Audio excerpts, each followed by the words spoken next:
At family dinner, my daughter's husband raised his glass and said, "Old man, enjoy the couch while you can. The garage will be your room soon." Everyone laughed. I didn't. The next morning, he opened his front door and found an eviction notice, signed by the new property owner, me. My name is Robert, and for the past 4 years, I've been treated like a burden by my own daughter and the man she married. Not overtly, they're too sophisticated for that, but in subtle ways that accumulate over time until you realize that the people you love most in the world view you as an inconvenience at best and an embarrassment at worst. I'm 62 years old. I worked for 38 years in commercial real estate, not the glamorous side that gets profiled in business magazines, but the practical side. Property management, acquisition analysis, negotiating leases, understanding market trends, making smart investments when opportunities arose. I started as an assistant property manager making $28,000 a year and worked my way up through sheer persistence and an ability to see value where others saw risk. I retired 2 years ago with a portfolio of properties scattered across 3 cities, generating passive income that let me live comfortably without touching my retirement accounts.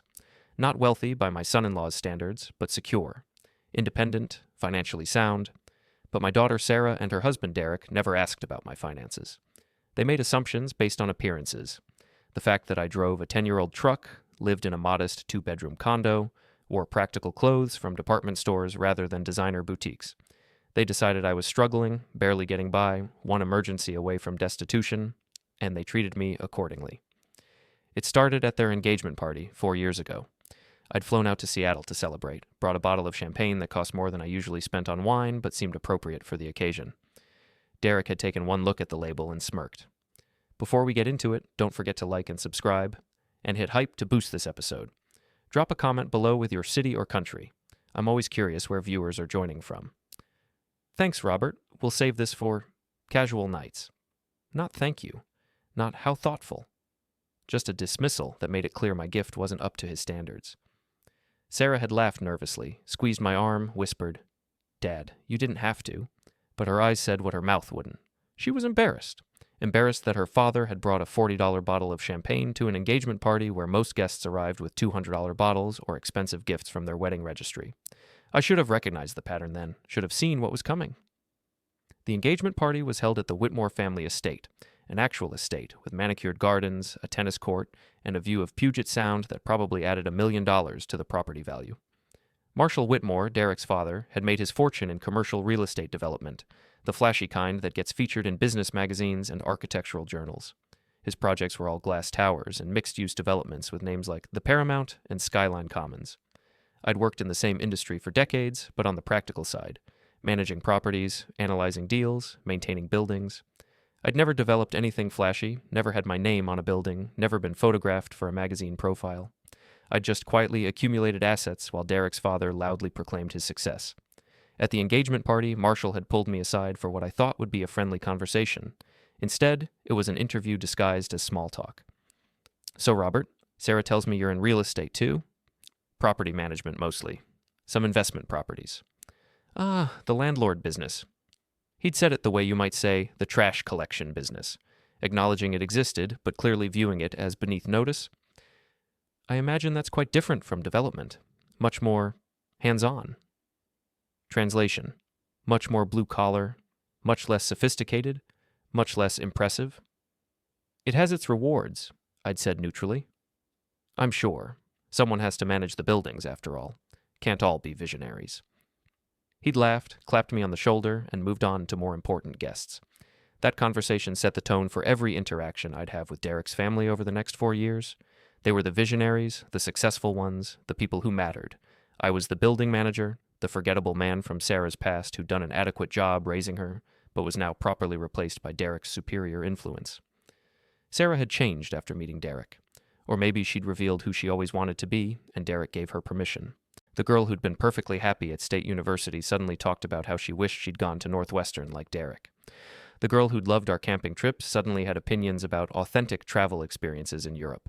The girl who'd never cared about brands suddenly could identify designers by their stitching patterns. At first, I'd thought it was normal. Young people growing up, refining their tastes, becoming more sophisticated. But there was something else underneath. A subtle but constant distancing from everything that reminded her of her origins. And I was the most visible reminder. The wedding was worse. They'd planned a destination wedding in Napa Valley, beautiful, expensive, inaccessible to most of Sarah's family on my side. When I gently suggested that maybe a local wedding would allow more people to attend, Derek had laughed. "Robert, this isn't about quantity, it's about quality. We want people there who can appreciate what we're creating." Translation: We don't want your working-class relatives embarrassing us in front of Derek's wealthy friends and family. Sarah had been apologetic but firm. "Dad, Derek has a vision for our day, and his parents are paying for most of it, so I went alone to Napa Valley, stayed in the cheapest hotel I could find within reasonable driving distance, and watched my daughter marry a man who had never once asked me about my life, my work, my interests, or anything beyond surface pleasantries that felt like obligations rather than genuine curiosity. The wedding itself was objectively beautiful. The venue was a high-end winery with views of endless vineyard rows, the kind of place that charges $15,000 just for the rental. The ceremony was at sunset, golden light filtering through the vines. A string quartet playing classical pieces I didn't recognize, but that made the well-dressed guests murmur with appreciation. I'd worn my best suit, a dark gray one I'd bought for Sarah's college graduation, professionally cleaned and pressed. When I arrived at the rehearsal dinner the night before, Derek's brother had looked me up and down and said, loud enough for others to hear, "Went with a department store look, huh? Classic." People had laughed. Sarah had winced but said nothing. At the reception, I'd been seated at a back table with distant relatives and plus ones who didn't know anyone. Derek's best man gave a speech about how Derek was upgrading Sarah's life, giving her access to a world she'd never known. Everyone laughed and applauded. I sat there wondering when my daughter's perfectly good life had become something that needed upgrading. The father-daughter dance was the worst part. We'd barely spoken all day. Sarah had been swept up in photographer sessions and greeting guests and managing the dozens of details that come with an expensive wedding. When the DJ announced our dance, Sarah came to get me from my back table, her smile bright and performative for the watching crowd. We stepped onto the dance floor, her in her $8,000 dress, me in my department store suit, and swayed to some sappy song I didn't recognize. "You look beautiful," I told her, because it was true. "Thanks, Dad." She'd glanced around, making sure people were watching, that this moment was being photographed properly. "Are you happy?" "Of course I'm happy. This is my wedding day. Everything's perfect." But she hadn't looked at me when she said it. She'd been looking past me, at the watching guests, at the photographer circling us, at Derek standing with his groomsmen. "Sarah, if you ever need anything, I know Dad. Derek and I are fine. We're more than fine. We're building a really amazing life together. I just want you to know that I'm proud of you, that I love you, that... Dad, can we not do this now? It's my wedding. Can we just dance and be happy?" So we danced in silence, my daughter in my arms but 1,000 miles away. And I'd realized that I'd lost her years before, lost her to a world that measured worth in wine labels and designer suits and exclusive venues. After the dance, I'd tried to find her to say goodnight. I was flying out early the next morning, needing to get back to work. But she was always surrounded by people, always in the middle of some photo op or conversation or moment that didn't include me. I'd left without saying goodbye. She'd texted me 3 days later. "Thanks for coming, Dad. Sorry we didn't get more time to talk. Wedding days are crazy." No mention of the father-daughter dance. No acknowledgement of the thousands of dollars I'd contributed to her college education that had led to this moment. Just casual thanks, as if I'd been any other guest who'd attended out of obligation. After the wedding, the pattern intensified. Sarah and Derek bought a house, a beautiful 4-bedroom craftsman in a trendy Seattle neighborhood with good schools and walkable restaurants. They invited me to visit, showed me around with the pride of new homeowners. "The mortgage is brutal," Derek had said, "but we're making it work. Barely. One emergency, and we'd be screwed." I'd offered to help if they ever needed it. Derek had laughed, not kindly. "Robert, no offense, but we're operating at a different financial level than you're probably used to. If we need help, we'll go to my parents. They understand this kind of investment." Sarah had winced but said nothing. And I'd learned another lesson. My help wasn't wanted because my money wasn't good enough. What Derek didn't mention during that house tour was that they were renting, not buying. They'd let me assume they owned it, had nodded along when I'd talked about building equity and property values. Only later did I piece together the truth from casual comments Sarah made about the landlord and lease renewal. They'd constructed a careful fiction of ownership and success, and I'd been too polite to question it. The incidents piled up over the following years, each one small enough to dismiss individually but collectively painting a clear picture. There was the time I'd offered to help them move furniture. Derek had looked at me, 60 years old, admittedly not as strong as I used to be, and said, Robert, I appreciate the offer, but I think we need people who can actually lift things. Why don't you just watch the kids instead? There was the birthday party where I'd given Sarah a framed photo of us from her childhood. One of my favorite pictures. Her at age 8 with her arms around my neck. Both of us laughing. She'd opened it in front of everyone, stared at it for a moment, then said, "Oh, that's sweet, Dad. Thanks." She'd set it aside immediately while gushing over the designer handbag Derek's mother had given her. I'd seen that framed photo later in their garage, sitting on a shelf behind paint cans and old equipment. The same garage Derek would eventually joke about me sleeping in. There was the time I'd called Sarah just to chat, to hear her voice, to ask about her day. She'd answered distracted, clearly multitasking. "Dad, can I call you back? I'm kind of in the middle of something." "Sure, of course." She never called back. When I mentioned it weeks later, she didn't remember the conversation at all. There was Thanksgiving 2 years ago, hosted at Derek's parents' mansion. Marshall had been holding court, as usual, telling stories about his latest development project. He turned to me mid-story. "Robert, you're in real estate too, right? What do you think about the downtown market?" I'd started to answer, drawing on 30 years of experience analyzing market trends and property values. Marshall had listened for about 15 seconds before his eyes glazed over and he turned to someone else mid-sentence.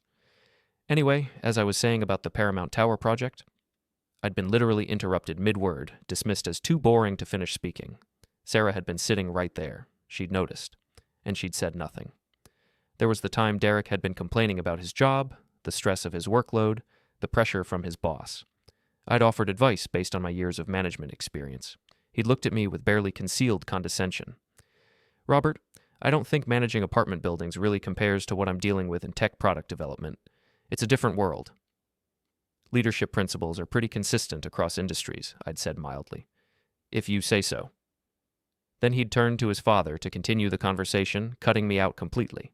And there was Christmas. That goddamn Christmas that should have been a warning I couldn't ignore. The grandchildren came next. First Emma, then 2 years later, Christopher. I loved those kids instantly, desperately. Flew up to Seattle every few months to visit. Brought age-appropriate gifts that were always received with polite thanks and immediate comparisons to whatever Derek's parents had brought. "Grandma and Grandpa Whitmore got Emma an entire play kitchen," Sarah mentioned once, looking at the stuffed animal I'd brought. "It's so elaborate, custom-made." The message was clear. Whatever I provided would always be measured against the Whitmores and found wanting. Last Christmas was when I started to realize how deep the disrespect ran. I'd arrived Christmas Eve with wrapped presents for the kids, books and educational toys I'd carefully selected based on their current interests and developmental stages. I'd spent hours in bookstores and toy shops, consulting with staff, reading reviews, making sure everything was age-appropriate and enriching. Derek's parents had arrived the same day with a child-sized electric Mercedes for Emma, an actual miniature car with working headlights, a leather seat, and a sound system, and a professional-grade model train set for Christopher that came with enough track to circle their entire living room, complete with miniature buildings and landscaping. The gifts had been delivered in a massive truck. Derek's father had coordinated the whole thing like a military operation, directing the delivery people where to set everything up, making sure the presentation was perfect for maximum impact. When the kids woke up Christmas morning and saw the comparison, my modest wrapped boxes under the tree versus the elaborate displays their other grandparents had orchestrated, the outcome was inevitable. Emma had glanced at my gifts, said a polite, "Thank you, Grandpa Robert," then run to her new car. Christopher hadn't even opened my presents, too captivated by the train set. "Well," Derek had said, standing next to me as we watched the kids play, "I guess we know who the favorite grandparents are." He'd said it jokingly, nudging me with his elbow, as if we were sharing a humorous observation. But his eyes had been calculating, measuring my reaction, ensuring that I felt the inferiority he was establishing. Sarah had laughed. Not uncomfortably, not apologetically. She'd actually laughed, as if the disparity between her father and her in-laws was amusing rather than painful. I'd stood there in their living room, watching my grandchildren ignore the gifts I'd carefully selected, watching the adults around me reinforce the narrative that I didn't matter, and felt something crack inside my chest. Later that day, after the present frenzy had died down and the adults were having coffee, Derek had made the comment that would haunt me for months.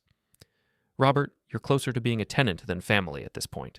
Better start practicing saying, 'Yes, landlord.'" Everyone had laughed. Marshall had slapped the table in appreciation. Patricia had covered her mouth, but her eyes had sparkled with amusement. Even Jennifer, my ex-wife, who should have known better, had chuckled. And Sarah had laughed hardest of all. I'd managed a smile, nodded along, pretended the comment hadn't landed like a knife between my ribs. But Derek had seen something in my face, some flicker of hurt I couldn't completely hide, and I'd watched his expression shift to satisfaction. He'd enjoyed hurting me. Had thrown out that comment specifically to see how I'd react, to assert his dominance, to remind everyone in the room that he viewed me as beneath him. And everyone had let him do it. No one had defended me. No one had said, "That's too far," or "Derek, that's not funny." They'd all just laughed and moved on, as if mockery of the family's weakest member was just another form of holiday entertainment. I'd left early that day, claiming I wasn't feeling well. Sarah had walked me to the door, given me a quick hug. "Sorry about Derek," she'd whispered. "You know how he gets after a few drinks." But Derek hadn't been drunk. He'd been perfectly sober, perfectly aware of what he was saying and how it would land, and Sarah knew it. 2 months after that Christmas, I got a call from an old colleague, Marcus Webb, who ran a commercial real estate investment group. "Robert, you still in the market for properties?" "Depends on the deal." "I've got 18 units across 3 buildings in Seattle. Owner is retiring, wants to liquidate the whole portfolio at once. It's priced to move, probably 15% under market, because he doesn't want the hassle of selling individually." "What's the neighborhood?" He named it. I recognized it immediately. It was Sarah and Derek's neighborhood, the trendy area with good schools and walkable restaurants. "Send me the details," I said. That night, I reviewed the portfolio with the same analytical mind I'd applied to real estate for nearly 4 decades. This was what I was good at, not the flashy development work that got people like Marshall Whitmore into magazines, but the careful analysis of value, risk, and opportunity. 18 properties. A mix of single-family homes and duplexes, all in the same general area, all rented to stable tenants with good payment histories. The asking price was $4.2 million for the entire portfolio. I pulled up my own financial spreadsheets, the ones that tracked everything I'd accumulated over 38 years of steady work and smart investing. Liquid assets in checking and savings. $359,000 investment portfolio. $1,847,293 retirement accounts. Could borrow against an emergency. $923,441. Home equity, condo paid off completely. $380,000 current rental property income from other holdings. $8,700 month existing mortgage debt. $0 I could leverage my paid off condo and my other properties to secure financing for the Seattle portfolio. The rental income from the 18 new units would cover the mortgage payments with approximately $11,000 monthly cash flow left over after expenses. Seattle's real estate market was strong. Even if I needed to sell in a few years, I'd likely break even or profit. The numbers worked. They worked beautifully. But what really caught my attention, what made me stare at my computer screen for a solid 10 minutes, was Unit 4A in the property listing. A 4-bedroom Craftsman on Maple Street. Recently renovated. Current tenants, Derek and Sarah Whitmore. Monthly rent, $3,400. Lease status, month to month as of last renewal. Payment history. Excellent. Never late. Never missed. I pulled up Google Maps, confirmed the address. Yes, that was their house. The house Derek had implied they owned, the brutal mortgage he'd complained about, the investment that operated at a financial level. I supposedly couldn't understand. They didn't own it, they rented it, and they'd carefully crafted language to let me assume otherwise, to maintain the fiction of their superior financial position. I sat back in my chair, a slow smile spreading across my face. Derek thought I was poor, struggling, one step away from sleeping in someone's garage. He'd built his sense of superiority on the assumption that I was barely scraping by, that my modest lifestyle reflected limited means rather than deliberate choice, and he'd never bothered to verify that assumption. Never asked about my work, my investments, my actual financial situation. He just decided I was lesser and treated me accordingly. I called Marcus back. "I'll take the portfolio, all 18 units. Let's start paperwork tomorrow." "Robert, this is a significant purchase. You're sure?" "Completely sure. This is exactly the kind of opportunity I've been waiting for." The transaction took 3 weeks to complete. Property transfers, title searches, inspections, financing arrangements. I worked with a lawyer to set up an LLC, Chen Property Holdings, to hold the properties. Partly for tax reasons, partly for liability protection, and partly because I didn't want my name obviously attached to the purchases in case Derek or Sarah happened to Google their landlord. The previous owner had used a property management company to handle tenant communications, rent collection, maintenance requests. I kept the same company, gave them updated contact information and payment instructions, told them to continue operating exactly as they had been. From the tenant's perspective, nothing changed. Their landlord sold the properties to a new owner, but the management company stayed the same, their leases stayed the same, their rent stayed the same, business as usual. I waited for Sarah or Derek to mention something about their landlord changing. Surely the property management company had sent notification letters. It was standard procedure, required by law in most states. But neither of them ever brought it up in our phone conversations. They either hadn't received the letter, or more likely they'd received it and filed it away without reading it carefully. Why would they? They were model tenants. They paid on time. They maintained the property well. The landlord's identity was irrelevant to their daily lives. I had no intention of doing anything with this information. I bought the portfolio because it was a good investment, and the fact that my daughter happened to be one of the tenants was coincidental. Ironic, maybe, but not something I planned to exploit. I would have been content to let them live there for years, never knowing that their monthly $3,400 rent check was going to me. I would have been the invisible landlord, collecting income, maintaining the property, letting them believe whatever they wanted to believe about their sophisticated urban lifestyle and my supposed poverty. I would have done all of that if Derek had just shown me a basic level of respect. But he couldn't. And at the family dinner, he finally crossed a line I couldn't overlook. The transaction took 3 weeks to complete. Property transfers, title searches, inspections, financing arrangements. I worked with a lawyer to set up an LLC, Chen Property Holdings, to hold the properties. Partly for tax reasons, partly for liability protection, and partly because I didn't want my name obviously attached to the purchases in case Derek or Sarah happened to Google their landlord. The previous owner had used a property management company to handle tenant communications, rent collection, maintenance requests. I kept the same company, gave them updated contact information and payment instructions, told them to continue operating exactly as they had been. From the tenant's perspective, nothing changed. Their landlord sold the properties to a new owner, but the management company stayed the same, their leases stayed the same, their rent stayed the same. Business as usual. Sarah and Derek never mentioned anything to me about their landlord changing. Probably because the property management company had sent a routine notification letter and they'd filed it away without reading it carefully. Why would they? They were model tenants, always paid on time, kept the property in good condition, never caused problems. I had no intention of doing anything with this information. I bought the portfolio because it was a good investment, and the fact that my daughter happened to be one of the tenants was coincidental. Ironic, maybe, but not something I planned to exploit. I would have been content to let them live there for years, never knowing that their monthly rent check was going to me. I would have been the invisible landlord, collecting income, maintaining the property, letting them believe whatever they wanted to believe about their sophisticated urban lifestyle. But that was before the family dinner. The dinner was Sarah's idea, a family gathering to celebrate Derek's promotion at his tech company. He'd been made a senior product manager, a title that came with more responsibility, more stress, and apparently more arrogance. They'd invited Derek's parents, his sister and her husband, my ex-wife Jennifer, Sarah's mother, who'd remarried years ago, and me. 10 adults around a table in their dining room, with Emma and Christopher eating at a kids' table in the living room. The meal was catered. Derek had insisted on hiring a private chef, someone who prepared everything in their kitchen while we sat in the living room with cocktails and appetizers. It was the kind of unnecessary expense that was meant to impress, to show that Derek and Sarah had arrived at a level where casual Wednesday dinners required professional culinary services.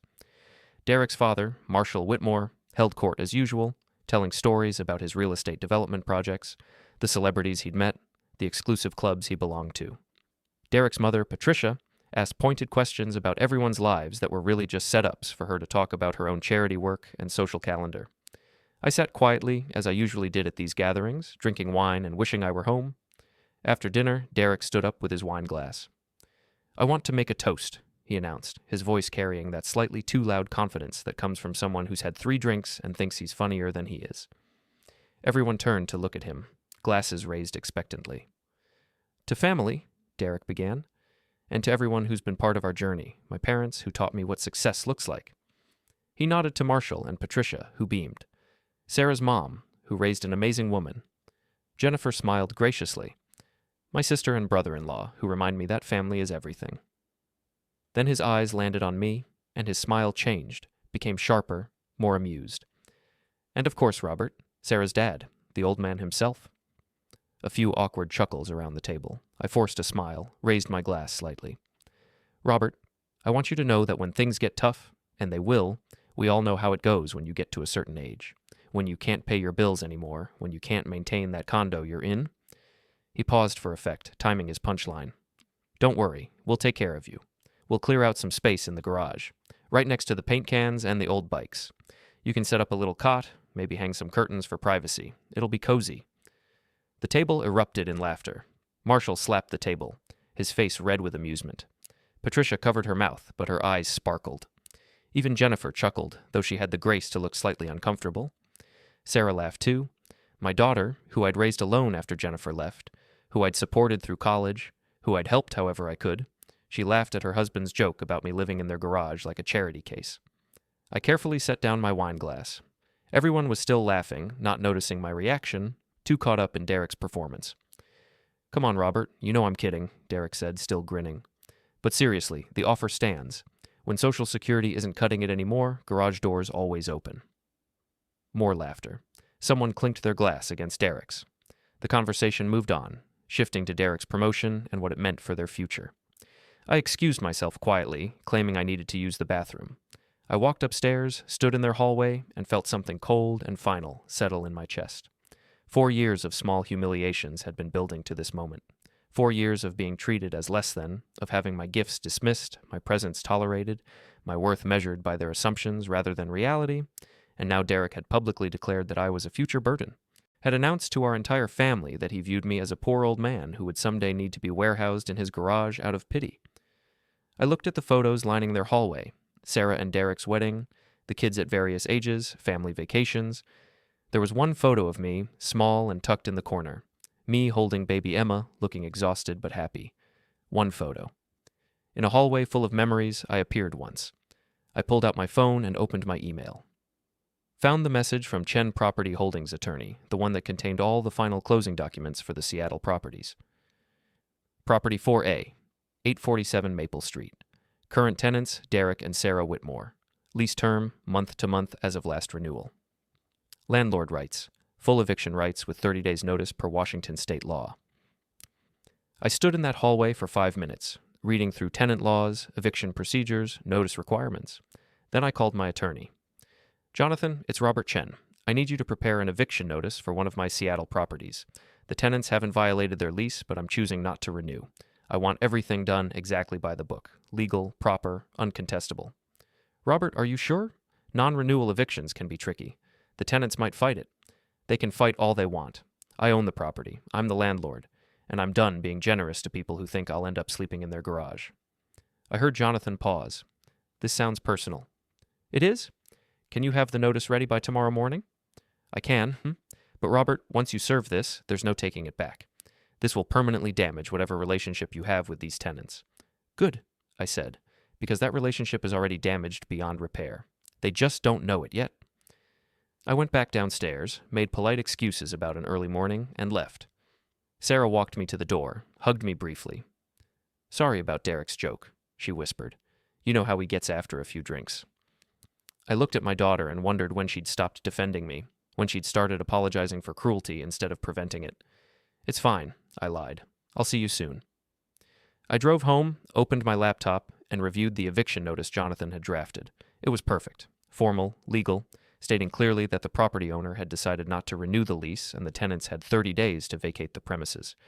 At the bottom, in bold text, "Property owner, Chen Property Holdings, LLC, represented by Robert Chen." I smiled. Then I went to bed and slept better than I had in months. I drove to Sarah and Derek's house at 6 a.m. The street was quiet, most people still asleep on this Saturday morning. I parked down the block, walked to their front door carrying the official eviction notice in a bright yellow envelope, the color required by law to ensure visibility. I affixed it to their front door with strong tape, making sure it was prominently displayed at eye level. Then I took a photo for my records, slipped a certified copy into their mailbox, and walked back to my truck. I sat there for a moment, engine running, watching their house in the pre-dawn light. This was it, the moment of no return. Once they saw that notice, once they read my name as property owner, everything would change irrevocably. I felt no guilt, no regret, just calm certainty that this was the right choice. I drove home, made coffee, and waited. At 7:23 a.m., my phone rang. Derek's number, I let it go to voicemail. At 7:25, Sarah called. Voicemail. At 7:27, Derek again. Voicemail. The calls kept coming every few minutes, alternating between Derek and Sarah. I ignored them all, drinking my coffee, reading the news, letting them panic. Around 8:30, the text messages started. From Sarah. Dad, call me, now. What is this notice on our door? From Derek. Is this some kind of joke? Call me immediately. From Sarah. Dad, please, this isn't funny. We need to talk. From Derek. I don't know what game you're playing, old man, but it won't work. Call me. I read each message calmly, then set my phone face down on the table. At 9:15, my phone buzzed with a voicemail notification. I waited 5 minutes, then listened to it. Derek's voice, shaking with rage. Robert, I don't know what you think you're doing, but you can't just post fake eviction notices on people's doors. That's illegal. That's harassment. I'm calling the police and my lawyer, and you're going to regret whatever stupid stunt this is. You think you can intimidate us? You think you have any power here? You're a sad old man who... The voicemail cut off. 30 seconds later, another one. Sarah's voice, tearful. Daddy, please call me back. Derek is freaking out. He says you posted an eviction notice. I don't understand. Why would you do that? Please just call me and explain what's happening. Please. I deleted both voicemails.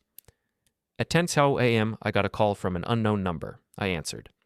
Mr. Chen? This is Bradley Morrison from Morrison & Associates Law Firm. I'm calling on behalf of Derek and Sarah Whitmore.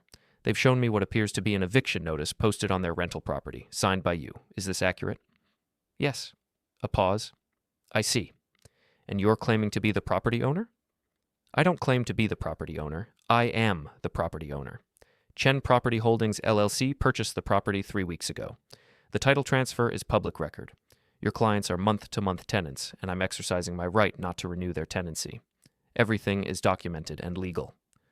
Another pause, longer this time. I heard papers rustling, someone talking in the background. Mr. Chen, my clients were not informed of any ownership change. They were. The property management company sent standard notification letters to all tenants when the sale completed. If your clients didn't read their mail, that's not my concern. Mr. Chen, I'm going to be frank. This seems retaliatory. My clients inform me your family, that you're Sarah's father. Evicting your own daughter over some personal dispute could be challenged as wrongful eviction. Challenge it then.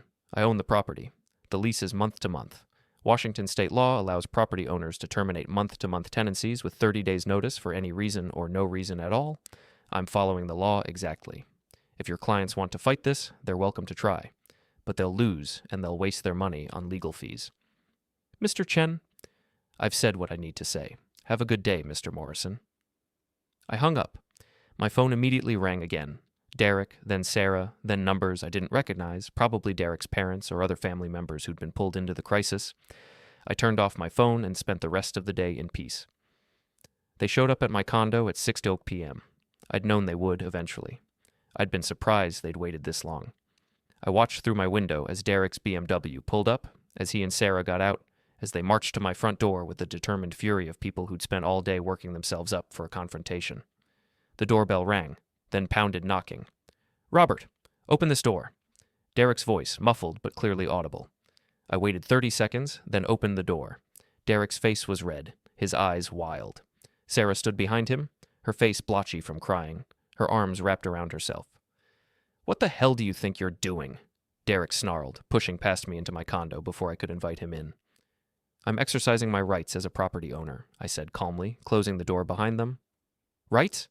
You think you have rights? You can't just throw us out of our home.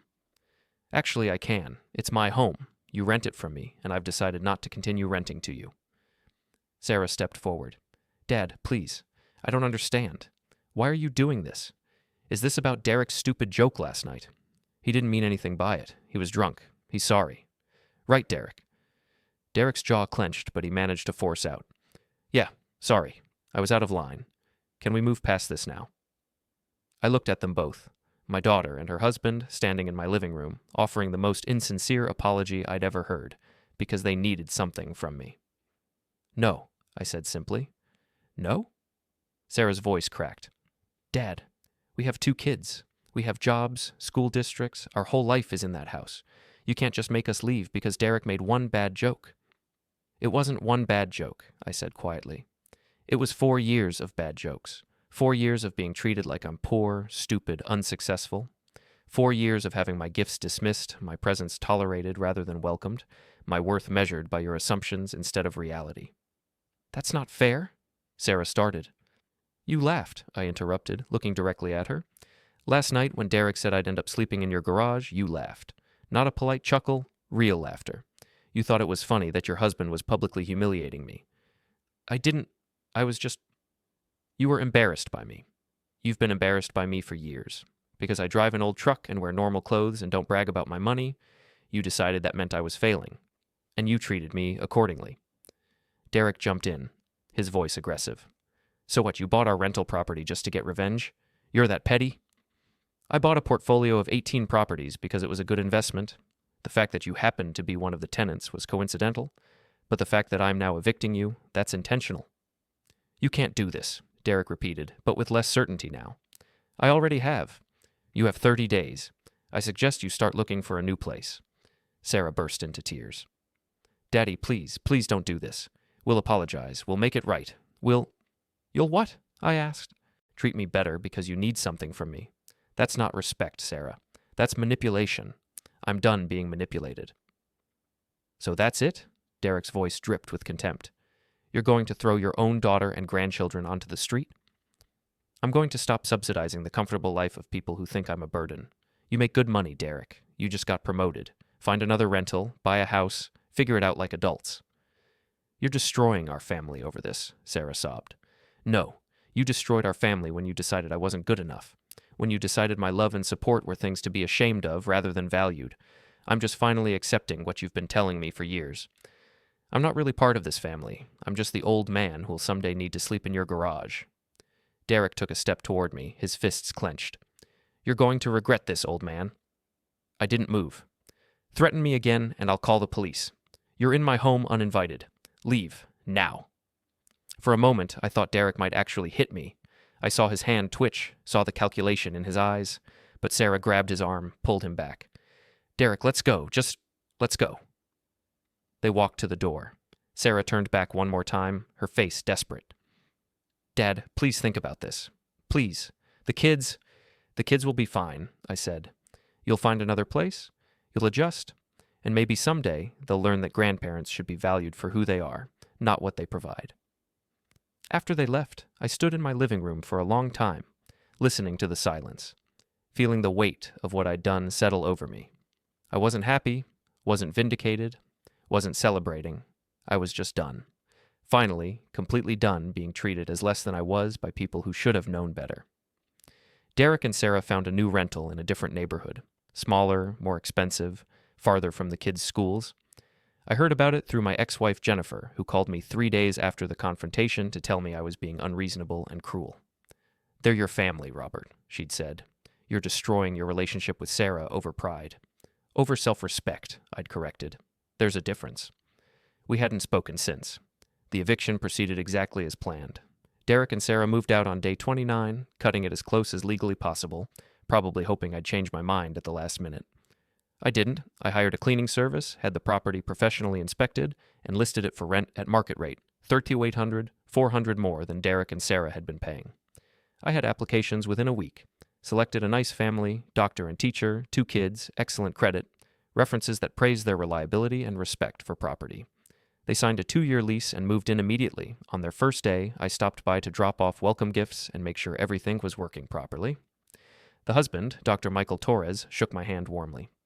Thank you for this opportunity, Mr. Chen. We love this neighborhood. The house is perfect. I'm glad to hear it. Let me know if you need anything. We will, sir. And thank you for being so responsive during the application process. Our previous landlord was difficult to work with. Sir. He'd called me sir. Not old man. Not with barely concealed contempt. Just simple, genuine respect. As for Sarah and me, we didn't speak for 2 months after the eviction. No calls, no texts, no contact. I sent the kids birthday gifts through the mail, books and educational toys that were probably compared unfavorably to whatever the Whitmores bought. Then, one evening in late autumn, Sarah showed up at my door, alone. She looked different, tired, thinner, older somehow. She stood on my doorstep for a moment before speaking. Can I come in? I stepped aside. We sat in my living room, the same room where Derek had threatened me, where I'd drawn my line. Sarah twisted her hands in her lap, not looking at me. Derek and I are in counseling, she finally said. Marriage counseling and individual therapy for me. I didn't respond, just waited. My therapist asked me to describe my relationship with you, and I realized I couldn't. I could describe what you'd provided, money, support, help, but I couldn't describe who you actually are, your interests, your accomplishments, your life. I've spent years seeing you as just Dad, the dad who was there but not impressive, the dad who was fine but not special, the dad who... Her voice broke. She wiped her eyes. The dad who I was ashamed of because he didn't fit the image of success Derek's family represented, and I never once asked if maybe I was measuring success wrong. What changed? I asked quietly. Moving, having to find a new rental in our price range, realizing how expensive Seattle is, realizing that we've been living beyond our means, keeping up appearances we couldn't afford, realizing that you own 18 properties, and I'd somehow convinced myself you were poor. The cognitive dissonance of that finally broke through. She looked at me directly for the first time. You bought those properties before we got married, didn't you? You've been successful for years, and I never knew because I never asked. I never cared enough to ask. No, I agreed. You didn't. I'm sorry, Dad. I'm so sorry. For laughing at Derek's jokes, for being embarrassed by you, for treating you like a burden instead of a father, for letting you become invisible in my life except when I needed something. The apology felt real this time, genuine, born from actual understanding rather than desperate need.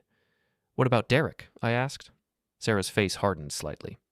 Derek is realizing that his behavior has consequences, that treating people like they're beneath him doesn't work long term. My therapist called his pattern defensive superiority, putting others down to feel better about himself. He's working on it, or he says he is. And if he doesn't change? She was quiet for a long moment. Then I'll have to decide what I'm willing to accept, what I'm willing to model for Emma and Christopher, whether I want them to grow up thinking it's okay to treat people like Derek treated you.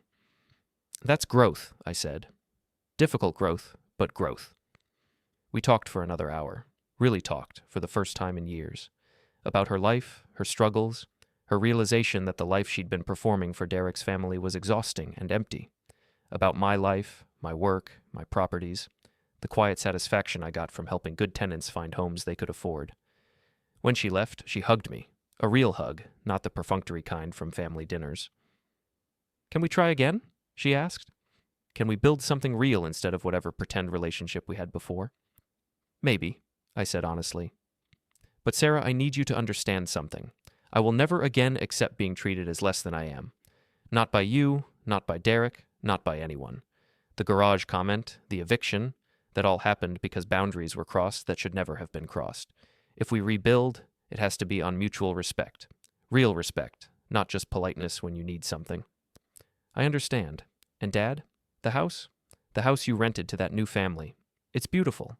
I drove by last week and saw them in the yard with their kids. They look happy. They are. They're good tenants. Respectful, reliable, grateful for what they have. She nodded slowly, understanding the implicit comparison. I'm glad you found someone who appreciates what you provide. That was 3 months ago. Sarah and I have dinner once a month now, just the two of us. No Derek, no performance. We're building something new, something more honest than what we had before. Derek hasn't apologized. I don't expect him to. We're civil when we interact at kid events, but there's no warmth there, just cold courtesy. He knows I own properties he'll never be able to afford. He knows I'm not the old man he can mock, and he knows that I have power he underestimated. Sometimes I drive by 847 Maple Street, the house where my daughter used to live. The Torres family has put up holiday lights, planted flowers, added a swing set in the backyard. The house looks loved, cared for, appreciated. That's all any landlord really wants.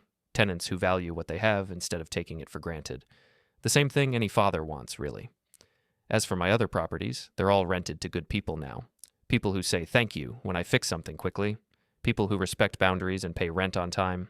People who don't make jokes about me sleeping in garages. I'm 63 now, still driving my old truck, still living in my modest condo, still wearing practical clothes from department stores. But I'm not the old man Derek thought he knew. I'm not the burden he thought I'd become. I'm just a father who finally learned that sometimes love means letting people experience the consequences of their cruelty.